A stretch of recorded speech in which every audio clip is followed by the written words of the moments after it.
All right. Had to do a little bit of readjusting from the last video. What happened is I filmed start to finish my version of how to show you guys how to do rifle reloading.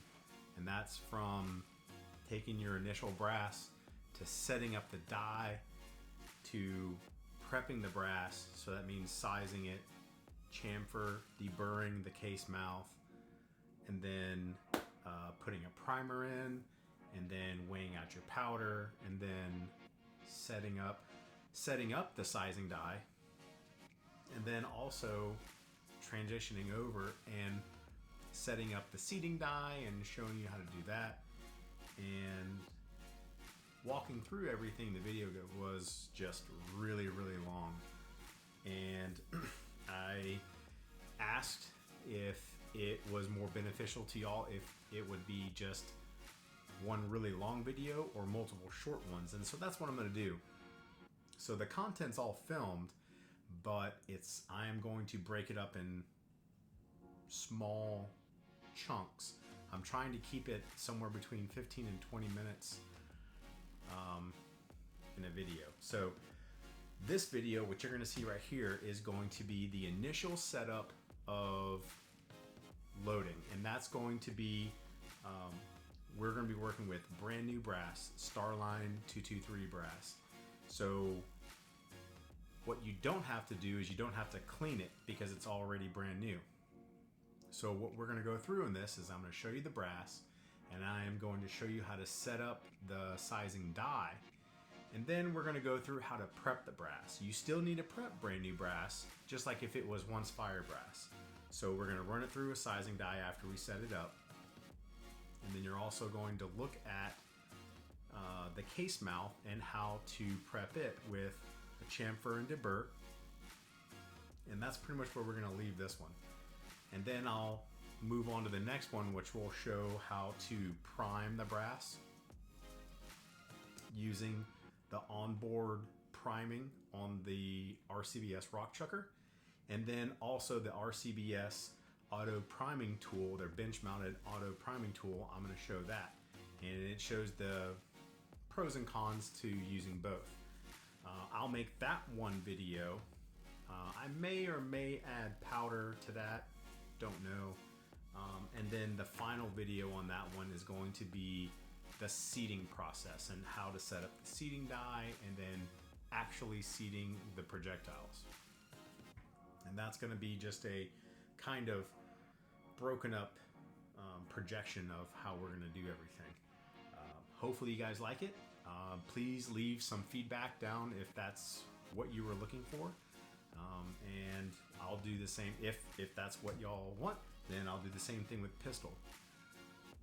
And then when we move on to the higher volume reloading, say for like competition, like loading up for a competition, I'll do the same thing there too. I'll just kind of break it up in chunks if it goes over, say, 20 minutes. So here we go. I'm gonna go and get started, and we're gonna go straight into case prep. All right, see you at the end. Here we're gonna talk about the anatomy of the cartridge. The basics of it are you have the case, you have the primer, and you have the projectile. And of course you have powder, but most people understand what powder is and they're not confused about it. There's not too much terminology to go about with powder. So on the case, there's a few different parts on here that people will talk about when you start to get into reloading. This is going to be your case mouth. This is your case neck. That is your shoulder. This is your body of the case. And then this lower portion is going to be the case head. On the case head, so you're going to have the manufacturer's information, and you're also going to have the caliber.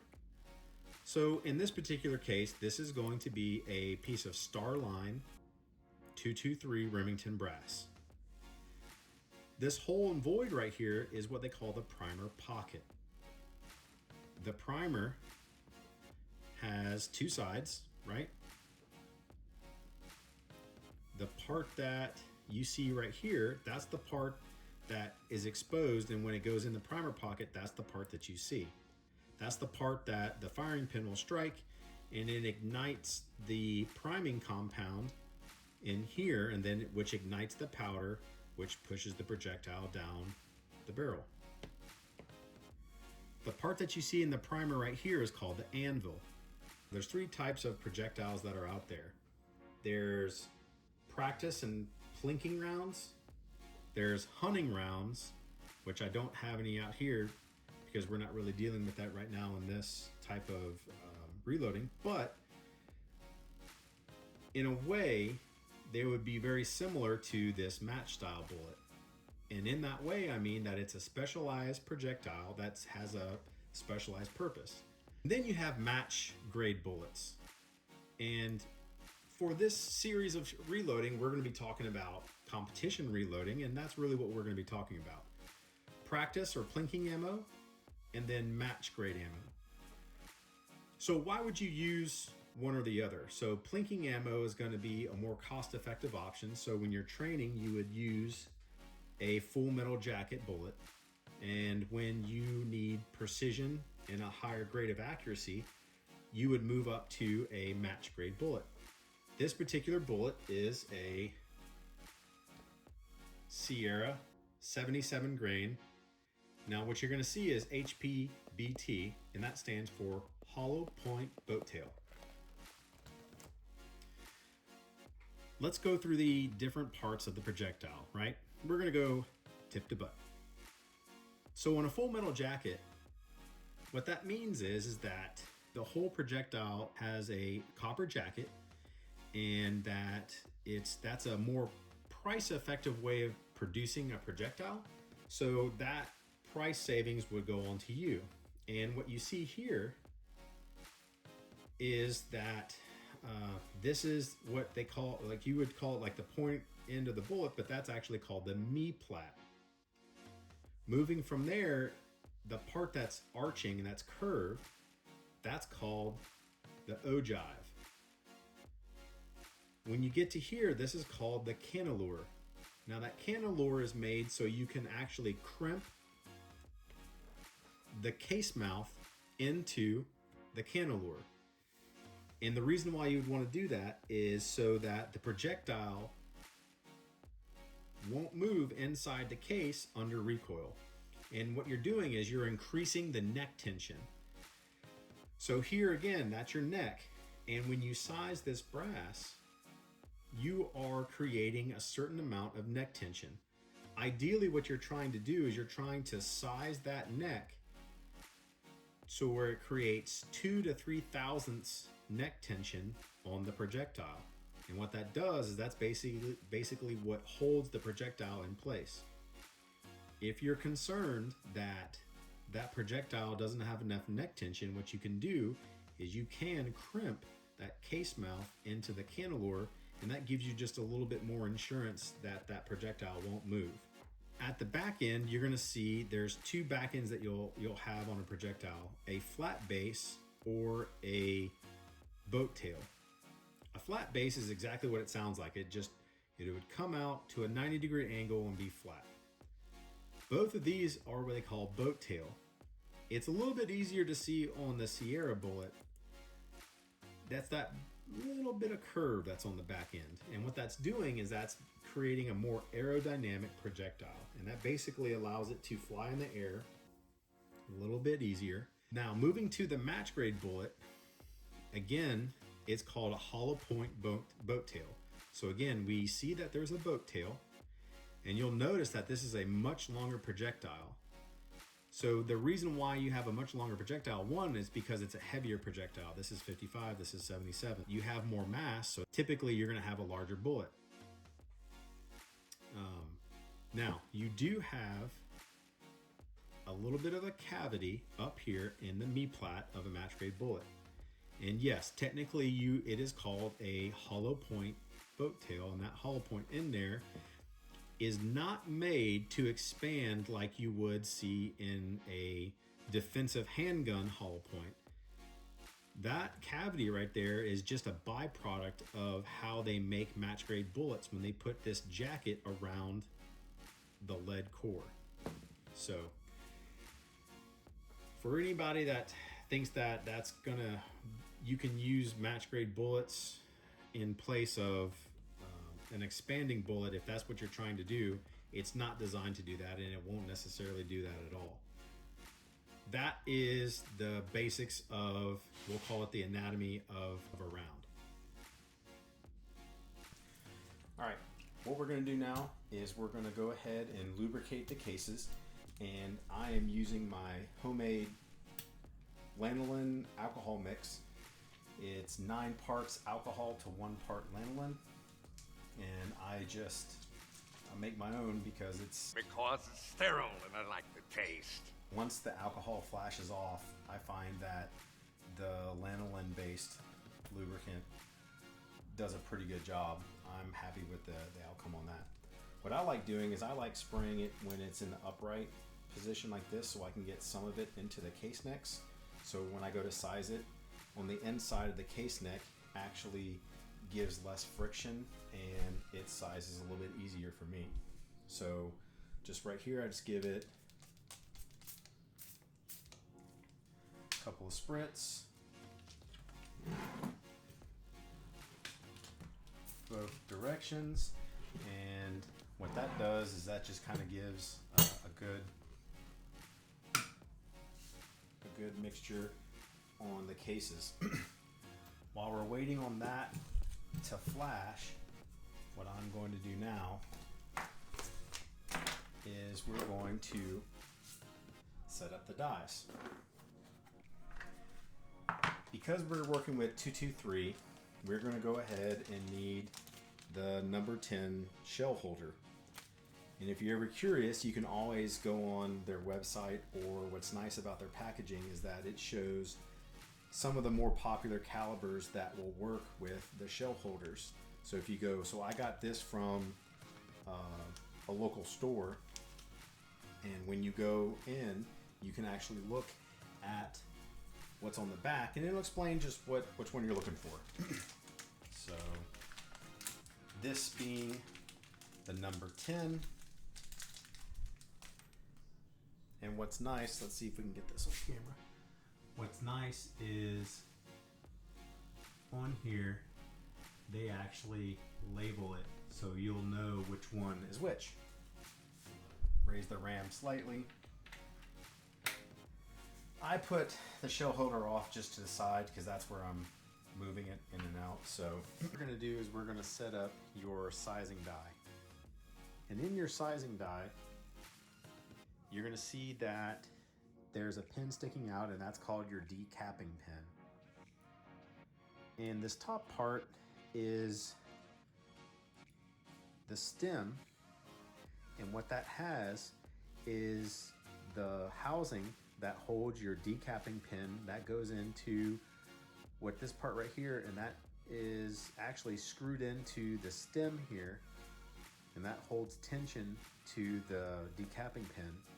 And you can see this little round area right there, and that is your expander ball. So the expander ball is what goes inside the case mouth that straightens it out if it's dented or is not straight or is kind of banged up. And when you size the brass, that's what the part that also helps set neck tension. And then when you are using the die, if you have this little set screw here, you can kind of loosen it.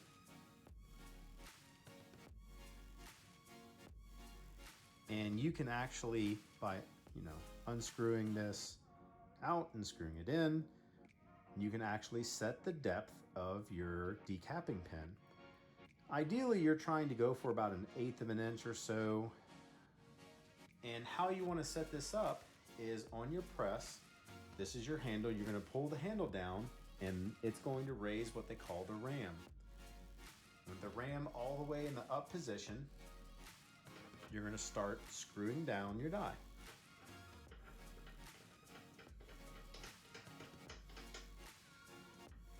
This part that's on your sizing die, or any die really, is called the lock ring, and we'll get to that in a second.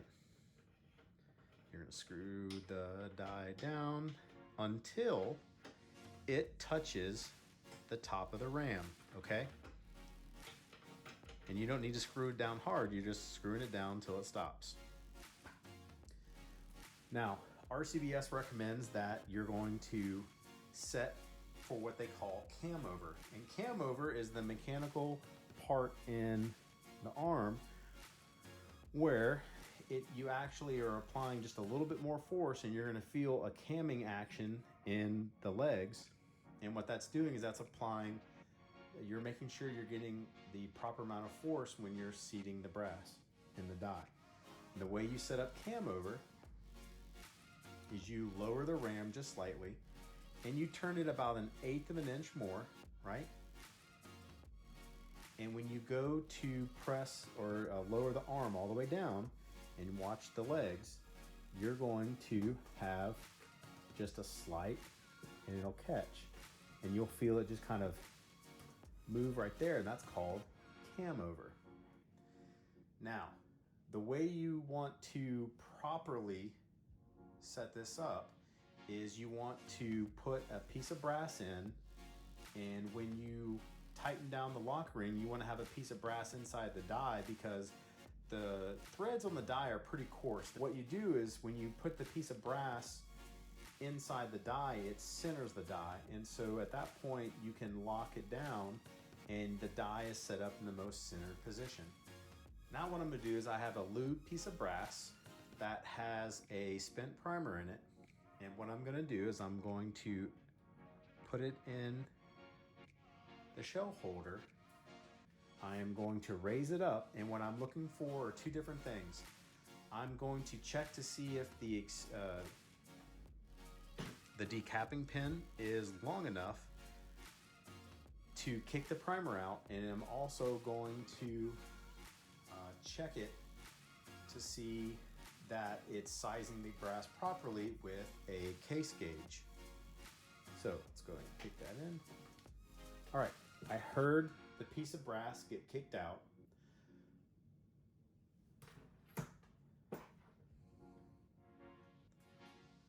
With a case gauge, you want to make sure you wipe any kind of lube off of it because it can give you a false reading in the case gauge. Now the case gauge is going to have two parts you need to look out for. The bottom part is going to tell you trim length, and the top part is going to tell you sizing. And you can see a Sammy Spec sized cartridge.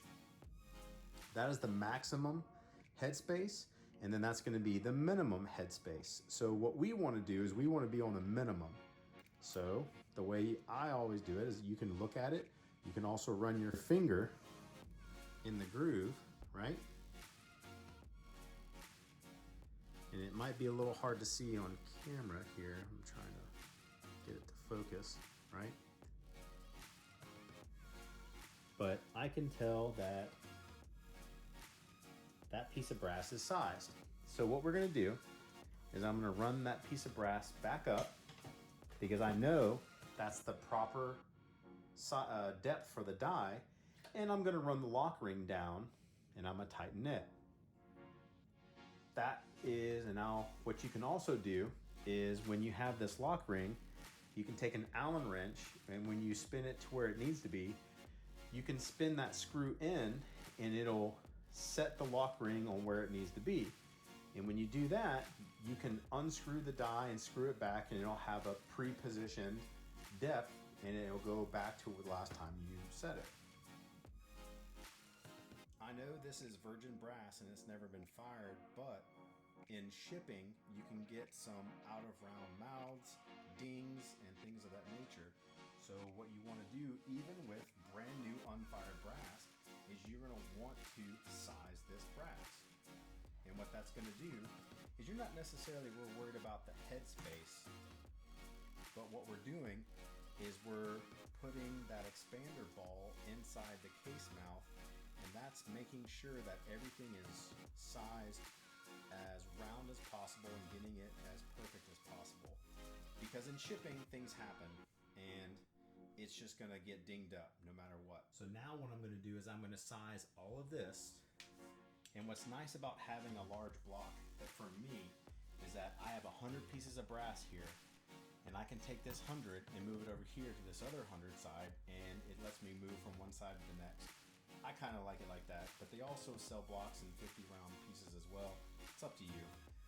Depends on how much you want to work with at a time. You can see that you're not trying to slam it down. You're just moving it at a smooth pace. But you don't want to go too slow and you don't want to go too fast. What's going to happen is that when you go to lower the arm, you're going to feel when the brass starts to engage the die. And that's really the case mouth starting to touch the expander ball. So just run it through, and then when you stop, go ahead and run it back down in a fluid motion. And that lubricant that got into a little bit of the case mouth, that's what's helping this be just a little bit smoother, so you don't have any sticking or any squeaking. That is going to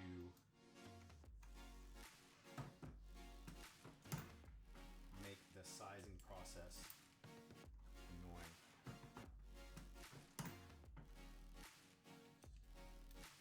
So as much fun as it is watching me do this, I'm going to go ahead and finish this up, and I'll see you on the back end. Now that all the brass is sized and all the case mouths are perfectly round, what we have to do now is we have to deburr and chamfer all the case mouths. And so this is kind of cool.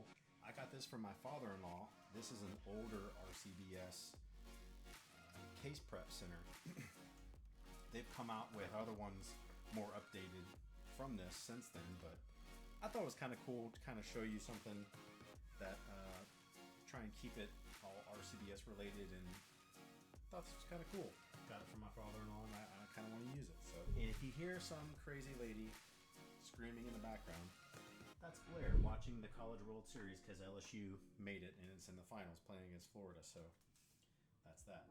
What you have here is obviously it's powered, and you have different stations. So this one has 5 different stations, and this is a little bit different than some people are used to seeing, but your deburr and chamfer are these two right here.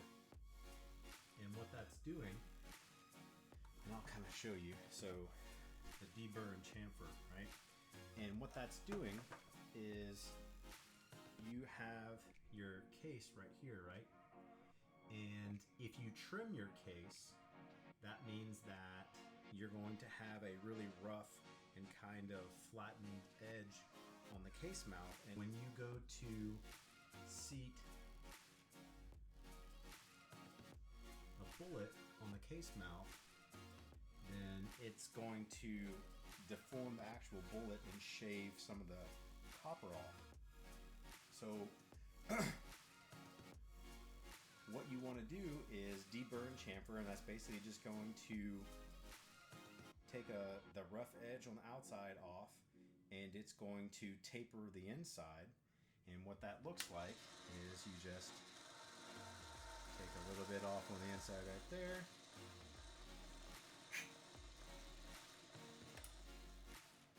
And you can kind of see that shiny ring now that's on the inside. And what's happening is, focus. And what's happening is there's a little bit of a taper on the inside of that case mouth now. And when you go to seat a bullet, it just allows the bullet to sit down in the case mouth a little bit better.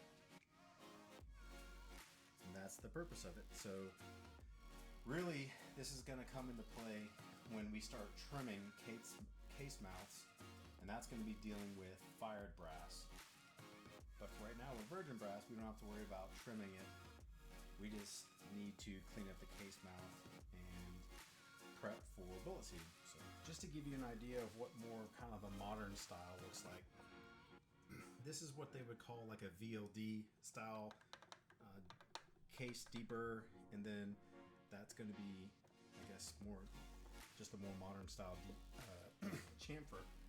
There's also hand tools that you can get, and you can see that you can do it by hand. And if you're going in small batches, 10 to 20 rounds, it's not so bad. But if you're doing in bulk, this obviously can get a little taxing. So that's why I like using a case prep center.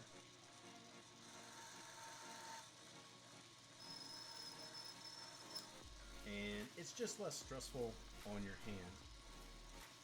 What you're really doing with this VLD style is you're getting a more steeper chamfer on the inside of the case, and that's to help with more modern day projectiles. I prefer like the VLD style like this, and that's what you're going to find on newer case prep centers. So I just thought it was kind of cool to see some of the older where it was and what it is now. So last little bit here, a little twist, last one.